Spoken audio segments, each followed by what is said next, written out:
वक्फ संशोधन अधिनियम 2024। यह विधेयक 8 अगस्त 2024 को लोकसभा में पेश किया गया। इस अधिनियम के द्वारा वक्फ अधिनियम 1995 में संशोधन किया गया है।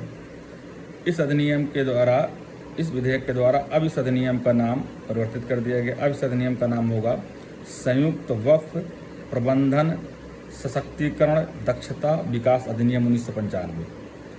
इस अधिनियम के द्वारा कुछ मूलचूल परिवर्तन किए गए हैं, जो इस प्रकार है। पहला, अब कम से कम 5 साल तक इस्लामी कानून, इस्लामी मान्यताओं, इस्लाम को ठीक ढंग से मांगने वाले व्यक्तियों के द्वारा ही वक्फ घोषित किया जा सकता है।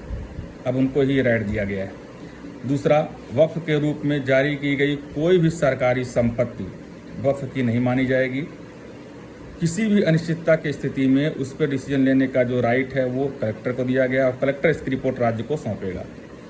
तीसरी बात यह है कि अभी तक प्रावधान ये था कि वक्फ बोर्ड ये डिसाइड करेगा कि कौन सी संपत्ति वक्फ की है या नहीं है। इस प्रावधान को इस अधिनियम से हटा दिया गया है। अगला क्या है कि वक्फ बोर्ड के सर्वेक्षण के लिए अभी तक सर्वेक्षण आयुक्तों और अतिरिक्त सर्वेक्षण आयुक्तों की नियुक्ति की जाती थी, उन्हीं के द्वारा सर्वेक्षण कराया जाता था। लेकिन अब इसकी जिम्मेदारी जिला कलेक्टर को दे दी गई है, वही इसके सर्वेक्षण के लिए जिम्मेदार होगा। दूसरा, अगला प्रावधान इनकी सदस्यता में किया गया है। जो केंद्रीय वक्फ समिति बनेगी, इस समिति में कम से कम 2 सदस्यों का गैर मुस्लिम होना आवश्यक है।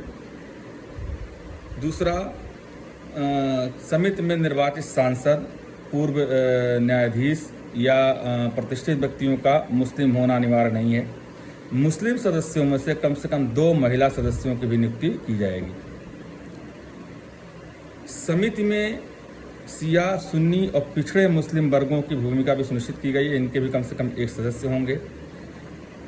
दूसरा, जो बोहरा और आगा खानी समुदाय के लोगों की भूमिका सुनिश्चित की गई है, उनके भी 1 सदस्य होंगे यदि उस राज्य में उनके पास वक्फ संपत्ति है तो।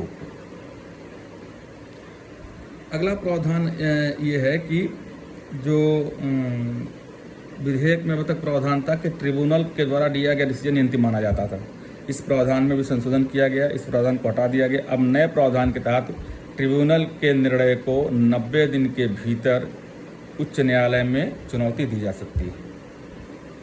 इस विधेयक के परिचर्चा करने के लिए, या कहें कि इस विधेयक की समीक्षा के लिए, जगदम्बिका पाल के अध्यक्षता में जेपीसी ज्वाइंट पार्लियामेंट्री कमेटी बनाई गई। वक्फ क्या होता है इसके बारे में जान लीजिए। वक्फ इस्लामी मान्यताओं, इस्लामी सिद्धांतों के अनुसार धर्म के आधार पर दान किया गया चल अचल संपत्ति होता है। आज भारत में सशस्त्र बल और भारतीय रेलवे के बाद तीसरा सबसे बड़ा दल है जिसके पास भू स्वामित्व सबसे बड़ा है। तो ये कुछ वक्फ संशोधन अधिनियम के बारे में था जो आपको जानना चाहिए।